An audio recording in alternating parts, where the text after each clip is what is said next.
What's up, guys? The Comics Kid 2099 here, and I want to review something that I don't review on this channel very often. A novel that I read somewhat recently, the Pendragon Chronicles. This is edited together by a gentleman named Mike Ashley, and I am a pretty big fan of King Arthur's stuff.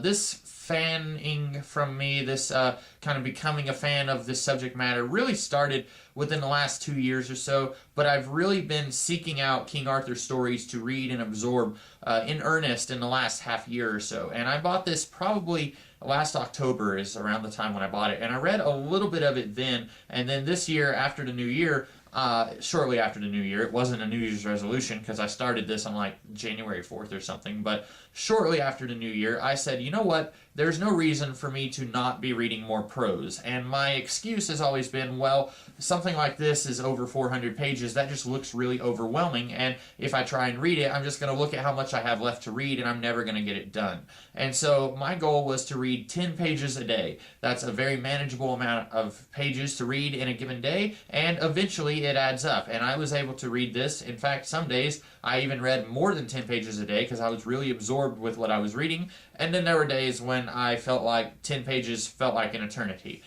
Maybe I should talk a little bit about the book since I've been rambling on for a while now, not really talking about the book. This is an anthology of King Arthur related stories. There's 16 stories here, I think, and there are many different kinds of stories here, focusing on many different Arthurian-type characters. A few of these stories focus on King Arthur himself. A few of the stories focus on characters who are important in the Arthurian mythos, and if you've never really read a King Arthur story and you don't really consider yourself to be a huge King Arthur fan, you've probably heard of some of the characters that are major characters here. There's a story that focuses on Lancelot. There's a story that focuses on Merlin. There's a couple of stories that focus on, there's one that focuses on Mordred. And then there are some stories here that focus on characters who, unless you're a pretty huge fan of King Arthur, you've probably never heard of them. Characters like Sir Balin or Lynette or Gareth. Those characters are pretty minor, and unless you're a huge fan of King Arthur and you're almost an expert, you've probably never heard of those characters. So,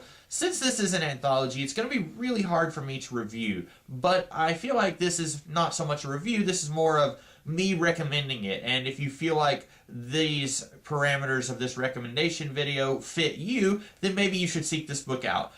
This is the kind of book that if you feel like you want to get into King Arthur, this is something that you should probably seek out. I know I said that before about another book that I reviewed on this channel a few months ago, which I think was called Searching for King Arthur, or The Search for King Arthur. This is, of course, more fiction stories, whereas that book was more of a historical account, kind of showing you where a lot of the King Arthur stories kind of have their root in history and pop culture and mythology. This is more just fiction stories that are all collected, and there is a wide variety of stories here. Like I said, there is no single character who is prominently featured throughout all of these stories. Each story features a different character, and some of the stories are really well written, some of them are a little dry and a little boring, because some of these stories are fairly new. I would say the newest story here is probably from like 1988 or something like that. This was printed in the early 90s. And then some of the stories, one of the oldest ones is a translation of Geoffrey Monmouth's History of Britain,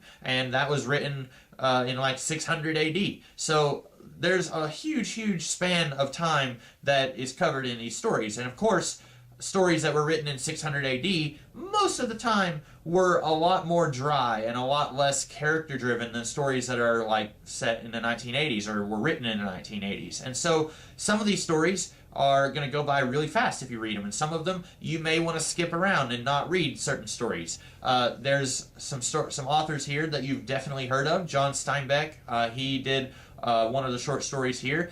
And then there's some other authors that I had never heard of, but in researching I found out that they were fairly well known. Andre Norton is one, Vera Chapman is one. So what I'm trying to say is there's a lot of different flavors here to choose from. If you read the first story and you find that you don't really like that, then you're probably not going to like the story that's about Sir Owain and kind of spanning his career as a knight, because it's also kind of a very dry, old story that's kind of written in the same way as that translation of Geoffrey Monmouth's A History of Britain. So if you don't like that first story, you're probably not going to like the story about Sir Owain. And then if you don't like the Vera Chapman stuff, you're probably not going to like the story about Gareth that came immediately before that and kind of deals with some of the same characters. And not only are there a lot of different styles and a lot of different characters featured here, so if you like one style and one character, you'll have something here that you can enjoy. Not only that, but the setting is very different in each of these stories, because King Arthur,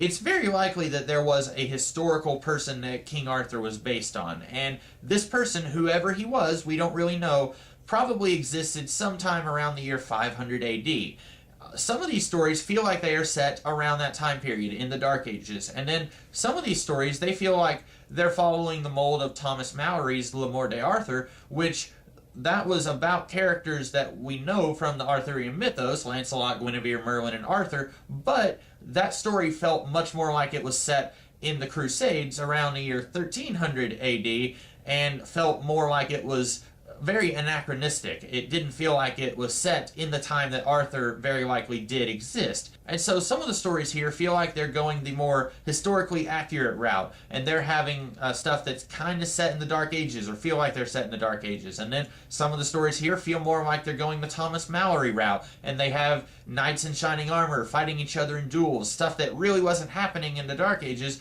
but was happening a whole lot in the Crusades and around that time period. It's going to be really hard for me to specifically review this book, other than to say it is very varied. There's a lot of eclectic choices here. If you don't like the first few stories, you'll probably like some of the later stories. You don't have to read the whole thing because it's not one single narrative, it's several short stories. And I would say the longest one is over 100 pages, but then some of the others, the shorter ones, are like 10 pages. So if you're like me and you feel like you don't have the attention span to read a novel, this is something that you could probably read, because I was able to get through it and I enjoyed myself. Now, not all of the stories here are 100% good, like I said, but that's also going to be tastes that vary. If you don't like the modern King Arthur stories, the stories that are written in the 20th century, you may love the stuff that's based on Geoffrey Monmouth's History of Britain. So there's a lot of different choices here, and it's not something that I can easily just review as a whole, but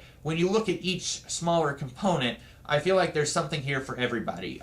If you're interested in King Arthur stuff. If you have absolutely no interest in King Arthur, I really don't see any of these stories being interesting to you, but I would say if you're not interested in King Arthur and you saw this, and you kind of thumb through it, you would pretty quickly realize that. I don't think anyone would buy this thinking that it would be something they would enjoy, and then they realize it's King Arthur and they throw it down in disgust. I really don't see that happening, but I would recommend that you check this book out. I was able to get it pretty cheap, like less than $1 at a used bookstore. I don't know if it's really easy to find or if you would have trouble finding it on Amazon, but I enjoyed this book. If you are looking to get into King Arthur stuff, if you maybe have watched some of the King Arthur movies or television shows and you want to absorb more King Arthur stuff and learn more, this is a really good place to start, because it gives you many different interpretations of the Arthurian mythos. They're all very different here. It showcases many different characters in the world of Arthur, and this might give you a good idea of what else you might want to seek out after you read this. You might realize that you really like the stuff that's set in the Dark Ages, and you really don't like the stuff that feels like it's set 700 years later. You might realize that that's your bag, and this might help you discover what kind of King Arthur stories you might want to seek out after reading this book. That's all I have to say. I know this video was a little scatterbrained and not really as reviewy as I try to be, but I felt like this was something that deserved to be talked about because I really enjoyed this book, and I figured maybe some other people out there might enjoy it as well. So that's all I have to say. I hope that you guys enjoyed this video. If you did, be sure to like, share, comment, and subscribe, and I will be back later in the week with some other kinds of videos. Until then, I'll see you later. Have a great rest of the day.